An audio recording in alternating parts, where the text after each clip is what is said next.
Good day, ladies and gentlemen, and welcome to the 52 Results Conference Call. At this time, all participants are in a listen-only mode. Please be advised that today's conference call is being recorded. I would now like to hand the conference over to your speaker today, Ramses Erdtmann, President and Chief Operating Officer. Please go ahead.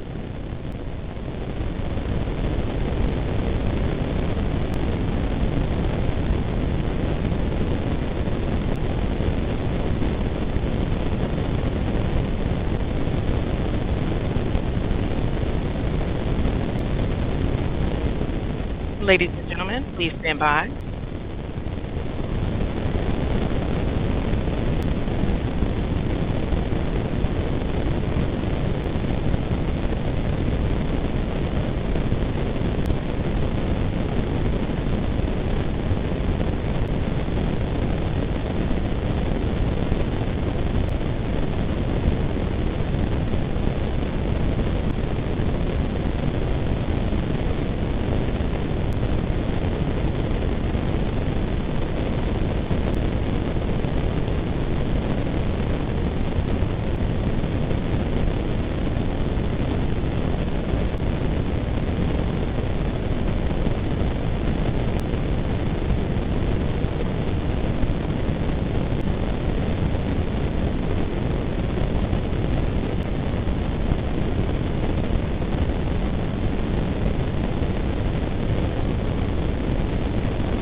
Ladies and gentlemen, please remain on your line. Your conference will begin shortly.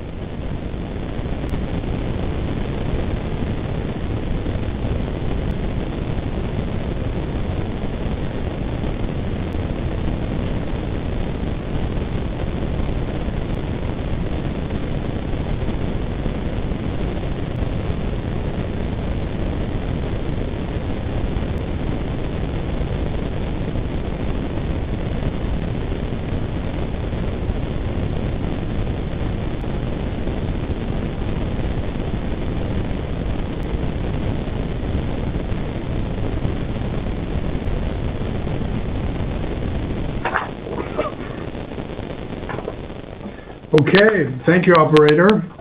Are we live now? You Operator? are live. Thank you. Perfect. Okay. All the other speakers that I've dialed in, we're going to go live. Maybe you can let Juan Pablo know. Okay, thank you, operator, and welcome everyone to this conference call. My name is Ramses Erdtmann. I'm the President and Chief Operating Officer for Biomea. Today we'll be sharing the 52-week results from the COVALENT-111 study, a randomized, double-blinded, placebo-controlled phase 2 clinical trial to assess the safety and tolerability profile of Icovamenib, along with exploratory efficacy endpoints in patients with type 2 diabetes. Before we begin, let me remind you that today's presentation contains forward-looking statements about the business prospects of Biomea. These statements are subject to a number of risks and uncertainties that could cause our actual results to differ materially from those expressed or implied in this presentation, depending on the progress of Biomea's preclinical and clinical development activities, actions of regulatory authorities, availability of capital, future actions in the pharmaceutical market, and developments by competitors, and those factors detailed in Biomea's filings with the SEC, such as the 10K, 10Qs, and 8K reports. All forward-looking statements made during this presentation are based on the beliefs of Biomea as of this date only, and future events or simply the passage of time may cause these beliefs to change. Please be aware that you should not place undue reliance on the forward-looking statements made today. Okay, on today's call, you will first hear from me with introductory remarks. Then Dr. Juan Pablo Frias, co-chair of our Scientific Advisory Board, will walk you through the study design and key 52-week data. We are also joined by a very prominent investigator and one of the key opinion leaders in our field, Professor Ralph DeFranza, who is an expert in the pathophysiology of type 2 diabetes. Finally, our interim CEO, Dr. Mick Hitchcock, will summarize our findings and discuss next steps before opening the call for Q&A. Let me begin with a few remarks up front. When we started our menin research back in 2018, we only had academic papers that indicated that menin has a control function in the pancreas. We then conducted animal studies and human pancreatic cadaver islet studies to validate the core assumption others had already observed, that the select and partial inhibition of menin may lead to an increase of beta cells and the enhancement of their function. In these early studies, we observed similar improvements with the use of our menin inhibitor: an increase in the number of beta cells, an increase in insulin production, better glucose control, which led to lower HbA1c values, and also an increase in GLP-1 receptor expression on the cell surface of beta cells, which potentially enhances the effect of GLP-1 receptor agonists. When we initiated our clinical program, and in particular our study COVALENT-111, we wanted to identify which phenotype of patients would respond best to our menin inhibitor, Icovamenib, and we also wanted to determine the appropriate dosage. Menin inhibition in diabetes is a brand new modality for this disease. There were no references or prior clinical studies to lean on, so it was critical that COVALENT-111 helped us answer those two questions. I believe we have answers to both questions now that the study is complete. With our 26-week primary readout, we learned that the strongest benefit from Icovamenib occurred in those pre-specified patients that were considered severe insulin deficient and taking at least one anti-hyperglycemic agent. And we learned as well that patients already on a GLP-1 based therapy and not achieving their HbA1c target were another strongly responding subgroup. Now, after 52 weeks, 9 months post the last dose for these patients, we will provide an update on how these groups have fared. We're confident today that we have isolated our responders and understand the mechanistic reasons for the responses in both of these type 2 diabetes patient groups. I will now turn the call over to Juan Pablo, who will walk us through the results in detail. You may notice that the slides introduce Juan Pablo as the co-chair of our scientific advisory board. The reason for this title change is because Juan Pablo is heading back to clinical practice and research and will therefore have to reduce his role at Biomea. His support going forward will be more focused on assisting us in clinical trial-related questions, protocol reviews, FDA interactions, presentations, and similar activities. Juan?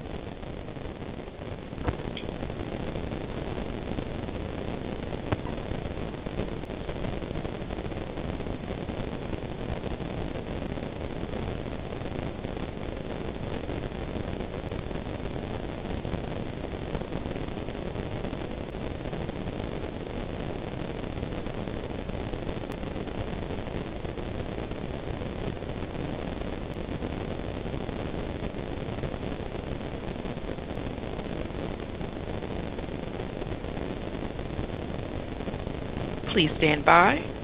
Ladies and gentlemen, please stand by.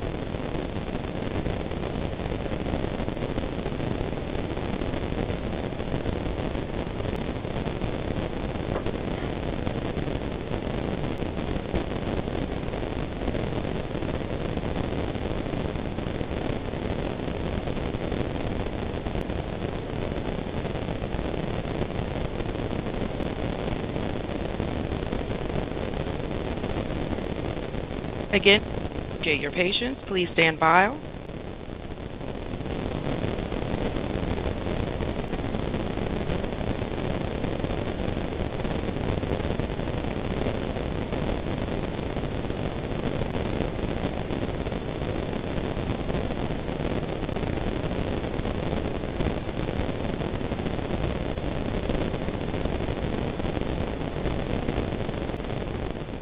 Operator, are we live?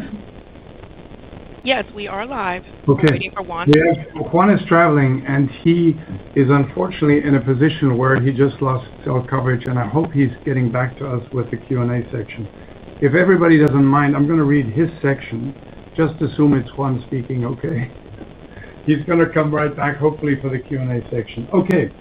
So I would like to focus the majority of my prepared remarks today on the 52-week results of the COVALENT-111 study and what they mean for endocrinologists and diabetologists like myself. During my remarks, I will not cover every slide that you'll find online, but instead highlight the key takeaways. Let's start with slide 5, which is an important slide. It illustrates the two key effects we see with the orally bioavailable menin inhibitor Icovamenib. These effects were first observed in preclinical studies, and we now have clinical evidence of this proposed dual mechanism of action. It's particularly important to understand the effect shown on the right side of the slide, which can be easy to be overlooked. Icovamenib increases GLP-1 receptor expression on the surface of beta cells. Preclinical data demonstrating this were presented at the ADA Scientific Sessions in June of this year, and again at the EASD Congress a couple of weeks ago. Clinically, we believe this may help people with diabetes who are not achieving glycemic targets on GLP-1 therapies. Based on our preclinical data, we believe there may be potential for Icovamenib to have an impact on body weight, and importantly, the quality of weight loss through preservation of muscle mass.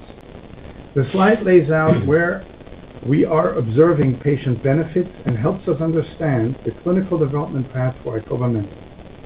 Slides 6 through 10 summarize our trial design and patient enrollment. With this study, we aimed to better understand Icovamenib's safety and tolerability profile to assess for optimal dose and the durability of patients' response to Icovamenib. Additionally, we aim to identify the patient population most likely to benefit from selective and partial menin inhibition. Remember, before Biomea, no one had ever dosed a person with type 2 diabetes with a menin inhibitor. We had no benchmark for what to expect across different patient subtypes. Slide 11 shows the 4 generally accepted and well-characterized subtypes of type 2 diabetes. The statistical analysis plan pre-specified that our analysis include an assessment of HbA1c change within these subtypes for the readout at week 26 and week 52. When a patient with severe insulin-deficient diabetes comes into my practice, I can usually recognize them.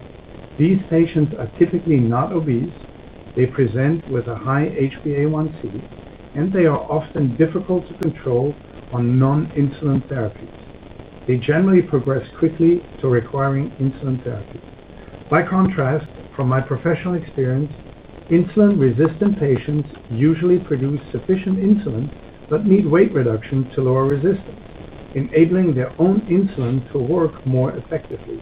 These patients often respond very well to GLP-1 based therapies, especially given their weight-lowering effects. Roughly 20% of type 2 diabetes patients in the Western world fall into the insulin-deficient subtype, whereas in Asia it is closer to 40% or even higher. Moving to slide 12, at 26 weeks, we observed that Icovamenib performed better when dosed for 12 weeks versus 8 weeks. In the two 12-week arms B and C, Icovamenib had particularly good efficacy signals in insulin-deficient patients. Importantly, this effect was durable, with benefit persisting more than 3 months after the last dose. In addition, patients already on chronic GLP-1 therapies at baseline, but who had not achieved HbA1c below 7, also showed a notable reduction in HbA1c. Here, independent of dosing regimen, Icovamenib's response persisted to week 26 as well. This was a post-hoc analysis. The key question was, what would glycemic control look like at week 52, 9 months after the last dose? In the severe insulin deficient subgroup treated for 12 weeks in arms B and C, shown on slide 17, we observed a mean HbA1c reduction of 1.2%, both clinically and statistically significant, with a p-value of 0.01. That is remarkable. Slide 18, focusing on arm B alone in the same severe insulin deficient subgroup, shows an even greater reduction of 1.5% versus placebo, also statistically significant. Overall, we saw durable HbA1c reductions through week 52 in this predefined subgroup. We then asked whether response was related to exposure. Did higher PK levels correlate with greater HbA1c reduction? Looking at slide 19, you can see that mean PK exposure in arm C was actually lower than in arm B, which we believe helps explain why arm C did not perform quite as well. As shown in slide 20, greater exposure was correlated with greater HbA1c reduction. Patients with the highest PK exposure achieved the greatest improvement, a point also summarized on slide 21. Our data suggest that readily achievable exposure levels may support HbA1c reductions of at least 1.5% in patients with type 2 diabetes. One additional observation: we believe that food type and timing impact Icovamenib PK. We have started a dedicated food effect study to optimize dosing instructions and expect this to further improve exposure. Turning now to a post hoc analysis, which also shows some very interesting findings on slide 23. Here we are showing the reduction in HbA1c for all patients that enrolled into the study while on a GLP-1 based therapy and who had not achieved their target HbA1c levels of below the 7% range at enrollment. You can see the profound impact that Icovamenib has on these patients, with over 1.8% in placebo-adjusted HbA1c reduction 9 months post-dosing. Very impressive considering that these patients were on very potent agents at baseline that are not getting them to target. We just presented more preclinical information at ADA and EASD this year, showing that when you selectively and partially inhibit menin, you not only achieve a regeneration of the beta cells and a recovery of beta cell function, but we also observed an increase in GLP-1 receptor expression, which then led to a higher insulin release, glucose control, and in the preclinical models also to enhance weight loss and muscle preservation. We believe that the increase in receptor expression is a key reason for the effect we are observing in this patient population shown on slide 23. Slide 24 provides context by comparing these outcomes with widely used therapies, which require chronic use and in some cases injections. On slide 27, our safety assessment is summarized. We observed Icovamenib's safety profile to remain stable post-dosing. The results here are consistent with earlier findings. Icovamenib has been generally well tolerated with no treatment-related serious adverse events or discontinuation. This is consistent with partial and selective inhibition of menin. In summary, Icovamenib was generally well tolerated, demonstrated sustained reduction in HbA1c at 52 weeks in severe insulin patients taking at least one anti-hyperglycemic agent, and showed promising benefit in GLP-1 treated patients who were not at goal. I would now like to turn the call over to my colleague Dr. Ralph DeFranzo, who many of you know for his relentless work around the early pathways to address diabetes, which led to the approval of metformin, SGLT2 inhibitors, and several others. Dr. DeFranzo is a professor of medicine and chief at the Diabetes Division at the University of Texas Health Science Center in San Antonio. He is also the deputy director of the Texas Diabetes Institute, which is one of the largest institutions in the U.S. They see about 10,000 unique diabetic patients annually. He has published nearly 1,000 peer-reviewed papers and has received Lifetime Achievement Awards from both the ADA and the ASD, amongst many honors and accolades. Ralph?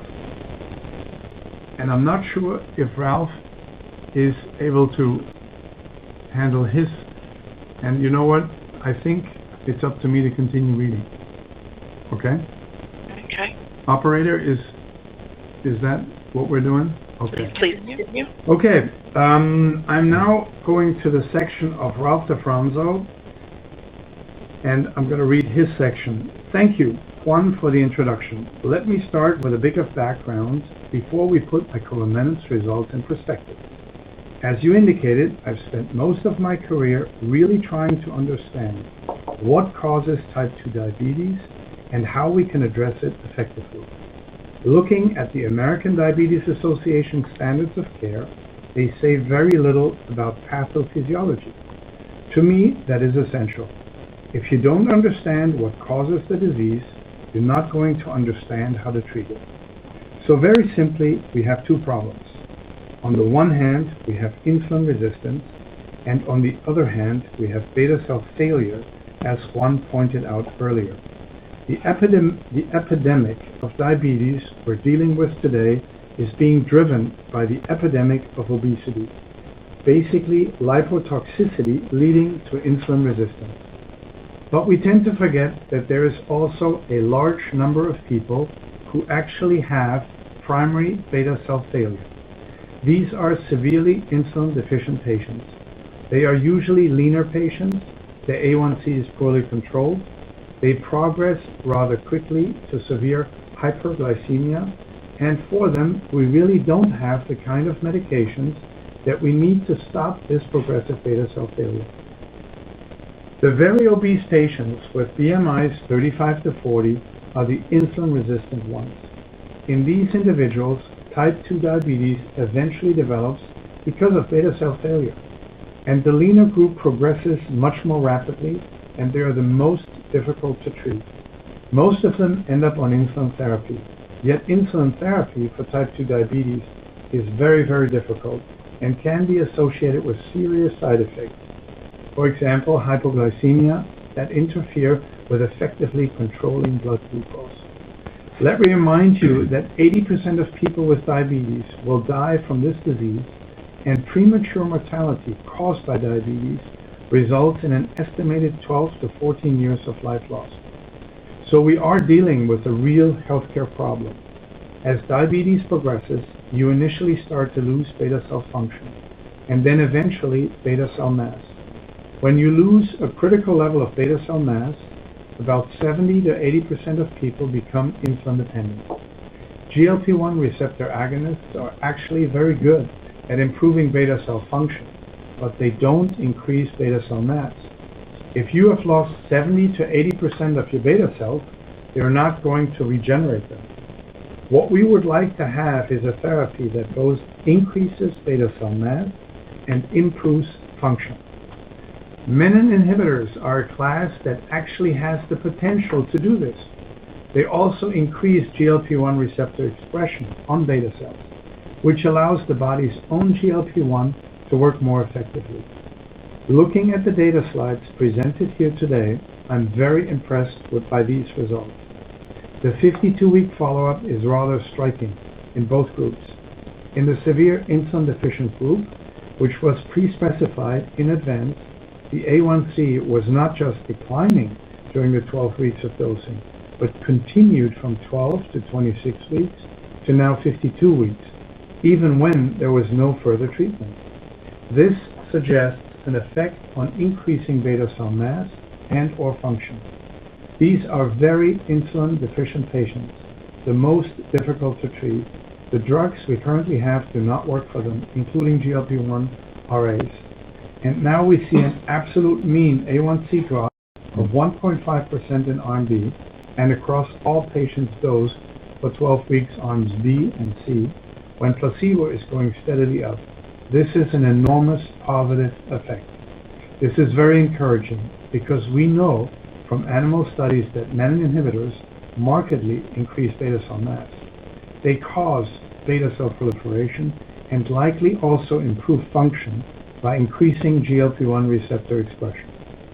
So, if we see a big drop in HbA1c in humans, that's quite meaningful. Also, looking at the trends of these graphs, the A1C is still clearly trending downward, so we do not know how long the effect will last, likely until the beta cell toxicity is controlled in these patients. As I mentioned earlier, menin inhibition leads to an increase in GLP-1 receptor expression on beta cells, which under conditions of pregnancy or obesity makes good sense. In these natural occurrences, it helps the body to be more effective with its own GLP-1, to manage the stress and the demand for insulin. So how did this GLP-1 effect help type 2 diabetes patients in this study? When Icovamenib was used in combination with a GLP-1 based therapy, the data was equally striking, showing an improvement of 1.3% in A1C reduction. This effect was achieved in typical insulin-resistant patients where the menin inhibition alone, without the use of GLP-1s, is not working. But in combination with a GLP-1 based therapy, we see impressive diabetes control. The effect started during dosing, as you can observe in these slides, and continued through the dosing and even 9 months post-dosing. Striking, really striking. Menin inhibitors can give you more beta cells, and GLP-1s can make those beta cells function better and likely promote weight loss. These two effects together combined show a huge effect.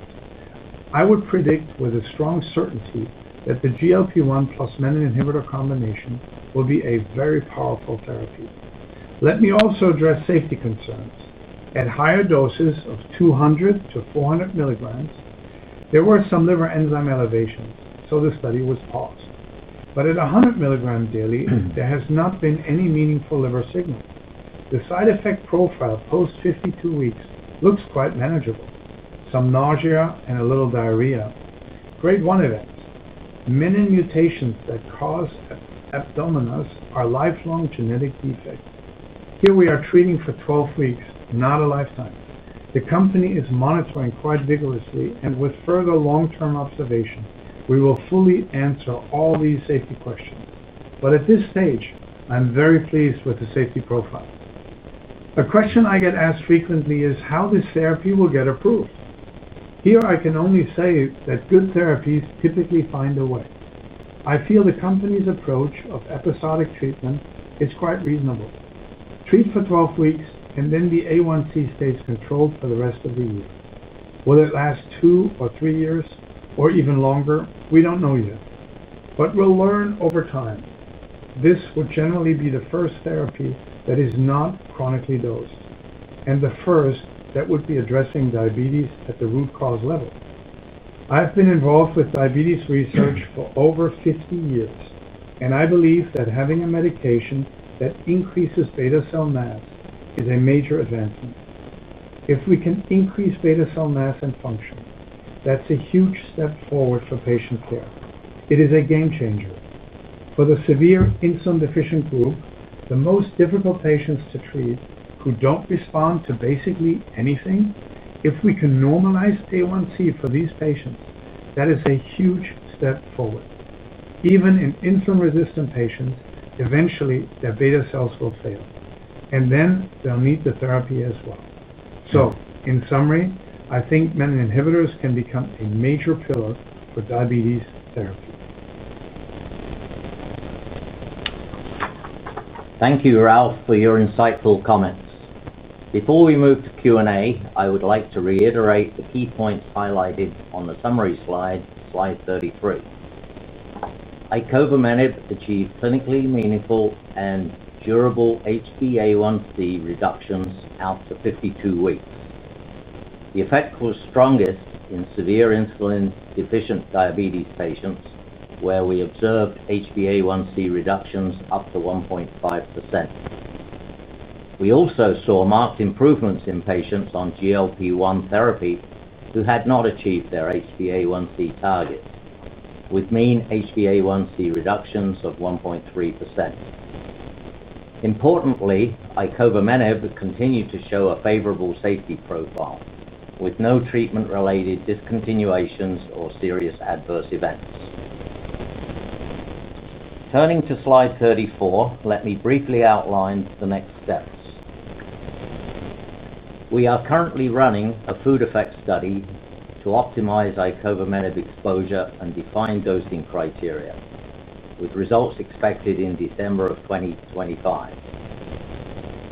Based on interactions with FDA, we believe the path forward is to conduct larger studies, specifically enrolling the 2 target type 2 diabetes populations that we have identified as responding to Icovamenib therapy. patients with severe insulin-deficient diabetes, and patients currently on a GLP-1 receptor agonist but not achieving their target HbA1c levels. Given the responses to Icovamenib observed in the COVALENT-111 study, we believe these studies can be conducted in fewer than 100 patients each, and will give both us and the FDA a clear understanding of the risk versus benefit profile of Icovamenib. We plan to initiate these studies in the fourth quarter of this year. Finally, on the obesity side, we are advancing BMS 650, an oral GLP-1 receptor agonist candidate. Preclinical data showed robust weight loss and appetite suppression. With IND clearance now in hand, we have initiated a phase 1 study in obese, otherwise healthy volunteers. We expect to report initial results from this program in the first half of next year. This morning, you will also see that we announced the pricing of our underwritten public offering. This financing strengthens our balance sheet and extends our cash runway into the second half of 2027. With this additional capital, we are well positioned to advance Icovamenib and BMS 650 through key upcoming milestones and continue driving towards our goal of delivering meaningful disease-modifying treatments for patients with diabetes and obesity. I would now like to turn the call over to the operator to start the Q&A portion of the call. Certainly. As a reminder, to ask a question, please press star 11 on your telephone and wait for your name to be announced. To withdraw your question, please press star 11 again, and please stand by while we compile our Q&A roster. One moment for our first question. Our first question will be coming from Matt Biegler of OpCo. Your line is open, Matthew. Oh, hey, everyone. Can you hear me? Yep. Yes. Thank you, Rasmus, for that nice presentation, and obviously for dealing with the technical issues. But just maybe a quick one on COVALENT-111, the design and the eligibility here. Are you restricting it now just to the severe insulin-deficient patients, or are you also thinking to include other insulin-deficient subtypes, such as age-related deficiency, like MARD? I know in the past you kind of grouped both SID and MARD together, but it seems like now the focus really just is on SID. So I just wanted to clarify that. Thank you. Listen, maybe, I don't know, Juan, how is your connection now? Can you speak, Juan? Is Juan on? Okay. Huh?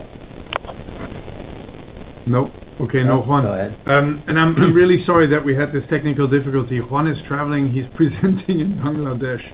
And so that may be the reason why we couldn't reach him. And then Ralph is on. I know he's on. I talked to him earlier, but we couldn't get the script to him. So I apologize. But to answer your question, Matt, yes, the purpose, as we highlighted in the prepared remarks, was primarily with the 111 study just to where is menin working? What are the patient subtypes where it is working? We identified that now. And so we are teasing, we've teased it out, and we're now going to the FDA with that certainty in a phase 2 design study primarily for severe insulin deficient patients, as you indicated. That's the study 211. And the study 212 is in combination with GLP-1. There, the enrollment criteria is very easy. You failed a GLP-1 receptor agonist, your HbA1c is rising, you're a type 2 diabetic patient. That's very simple. In the severe insulin deficiency, you could argue, well, what defines a severe insulin deficient patient? And you can see that the criteria that are being used by the German group or the OnChrist group are very, very similar. And so the criteria will be a person that is failing, obviously, his current therapy, and that is of lower BMI and of upper end of the HbA1c. So above 8, below 30. So below 30 basically means you're not obese. Above 8 means you have problem with your pancreas. And The other criteria, such as age, very likely will not fall into it because we couldn't really see that as a signal.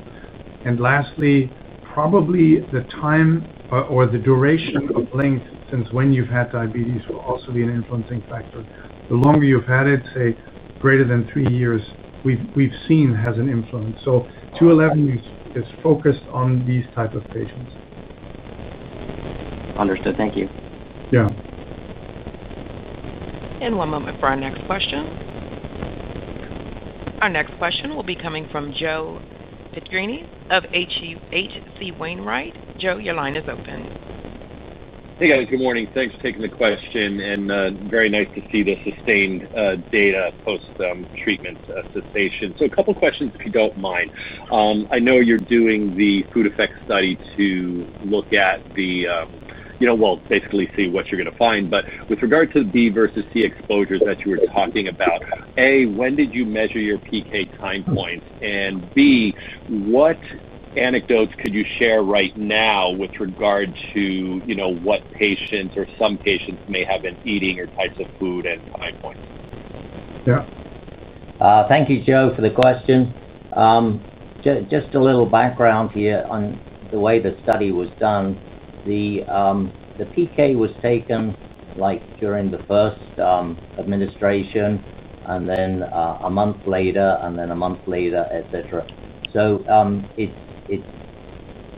it's not systematic. It's periodic, and sometimes what we noticed was the exposure was very good, and sometimes we noticed the exposure was very bad.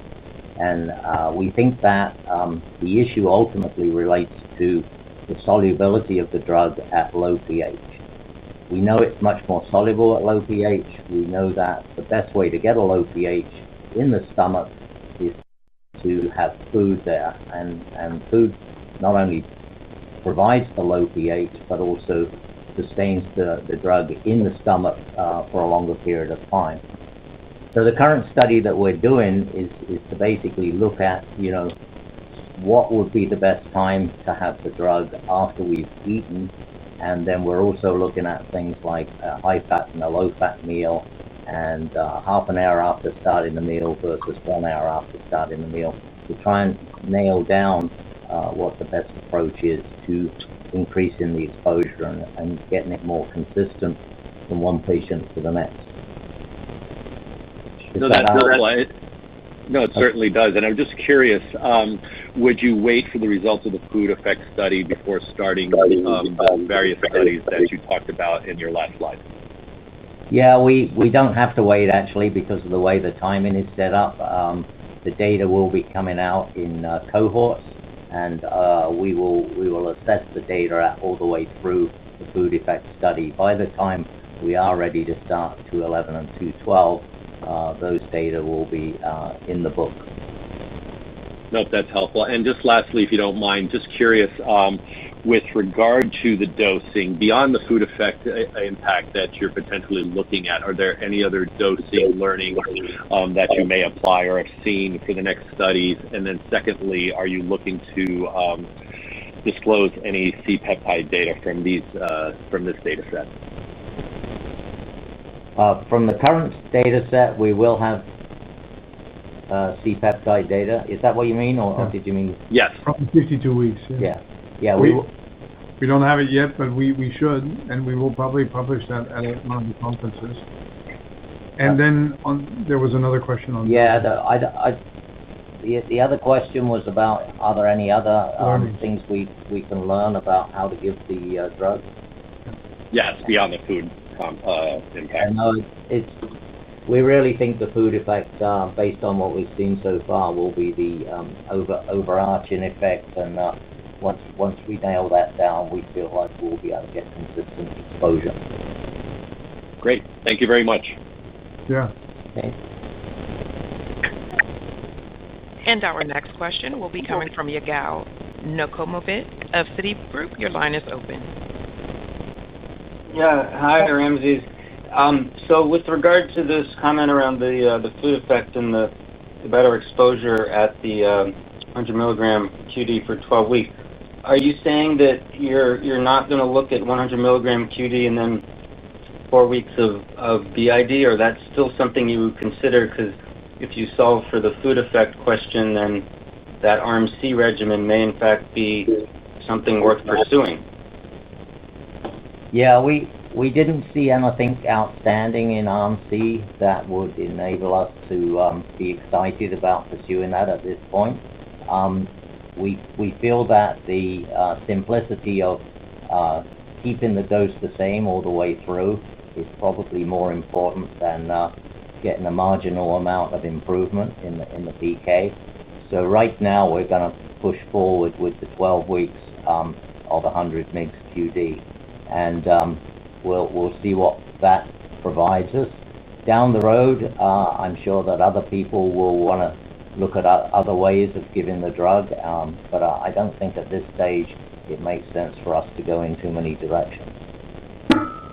Okay. And then can you also talk a little bit about the GLP-1 upregulation with the menin inhibition? You know, how quickly are you seeing that in your preclinical work?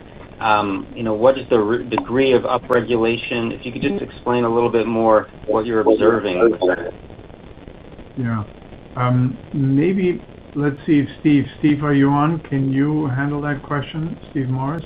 Yes, indeed. I am, Ramses. Thank you. We do see it preclinically very rapid.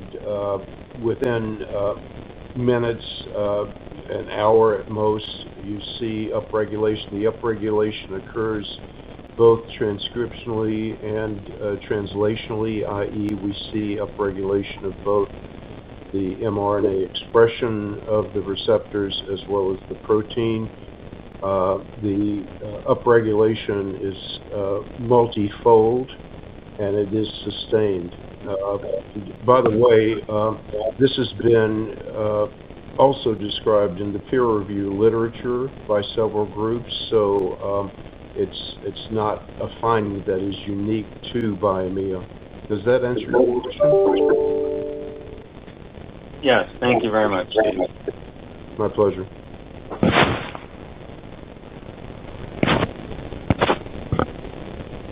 And one moment for our next question.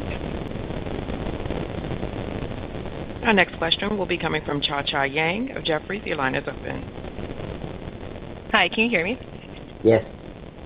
Hi, this is Cha-Cha on for Roger Song. Thanks for having this call. I had two questions. One is I want to know if you're going to be continuing to study these patients in 111 and what future time points you'll be reporting.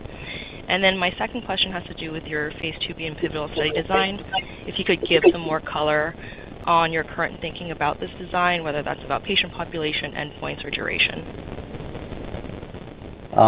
So starting with the 111 study, because we hadn't figured out exactly what was going on, and we had to wait for the 52-week data to essentially get enthusiastic about how well the drug was working, we did not pursue the study patients beyond week 52. So that trial is now finished and closed down, and we will not be getting any additional data from it. However, the next studies going forward, where we have a better idea of what we're likely to get out of it, whilst we will do a 26-week and a 52-week endpoint, I would hope that we'll also keep those patients around and see how well they do over time beyond that, and see how long this response ultimately is going to last for. Could you repeat the second part of the question too? Yep, just about phase 2b and pivotal study design. So the phase 2b that we're working on right now will give us a pointer to where we need to go, what sort of sample size we'll need, what sort of specification around the patients, etc. And I think that we'll have a good idea about how to design a phase 3 once we've gotten even the 26-week data.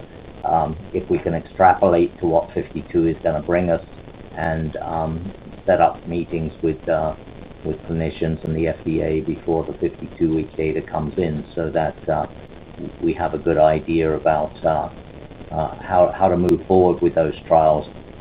And when the 52-week data comes in, we should be then ready to sort of kick them off fairly quickly after that. Can I add maybe a flavor, Chacha? If you look at the guidelines of FDA, the first question is, well, the guidelines are written for chronic agents, and if you look at the market space, and I've done that work, you will find there are 60 approved agents or combination of agents, a lot of injections with a lot of side effects that are being used to treat diabetes. That's our landscape today.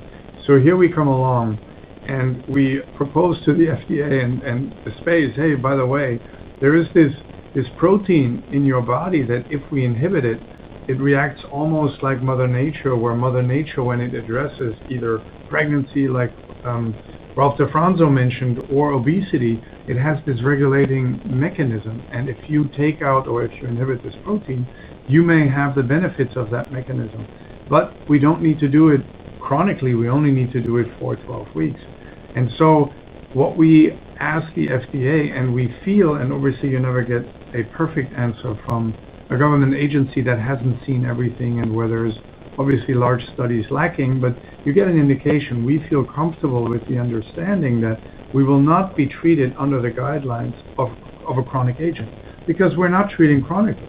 So the endpoints that were agreed upon for the study COVALENT-111 will likely be the endpoints that we think the protocol, we already know that the protocols for 211 and 212, the two studies we mentioned in the deck, will have the same endpoints, 26 and 52 weeks, as Mick mentioned. But I also think that the FDA will look for those for a phase 3 design, meaning you look at HbA1c reduction at your primary is 26 weeks and your secondary is 52 weeks, with in concurrence with a safety review, and those are the primary things we look for. And if you take that into consideration, well, what does that mean? That means I may not have to do the thousands of patient studies because I'm not having to follow the guidelines for chronic agents and chronic treatment of type 2 diabetes. So those large phase 3 studies that you are accustomed to, we think we will not need. We are more in the hundreds of patients for our phase 3 design. Yet, obviously, we have to prove it in the phase 2s that we're now embarking upon. Is that okay, Chacha? Thanks so much. Yeah? Okay. As a friendly reminder, if you'd like to ask a question, please press star 11. Our next question comes from Edward Tenthoff of Piper Sandler. Edward, your line is open. Great, thanks, and congrats on very compelling data. Just a quick follow-up and maybe a little bit more detail on this next study. You said you would follow patients up for 52 weeks and or longer. And I apologize if I missed this, but would these trials have longer-term dosing with Icovamenib, and do you think that's even necessary? Thank you. Yeah, right now I feel like we already know we're going to get good results with 12 weeks of dosing, and we're going to pursue that as a sort of strategy for registration at this stage. Whether we will need to come back later with additional dosing, obviously we'll need to see what data happens over time. And I think right now it's not, as I said before, it's not sensible for us to go in too many directions. So I think we want to make sure that we can drive forward with a 12-week therapy, and then if we get a registration and we get on the commercial side, then we can investigate some of these other pieces. Great, that's super helpful and a very differentiated profile. Thank you. Thanks a lot. Yeah. And I am showing no further questions at this time. I would like to hand the call back to Mick, CEO, for closing remarks. Thank you very much for joining the call today. We appreciate your continued interest and support. This now concludes the call. Thank you. And we do appreciate patience. Thank you for participating. You may now disconnect.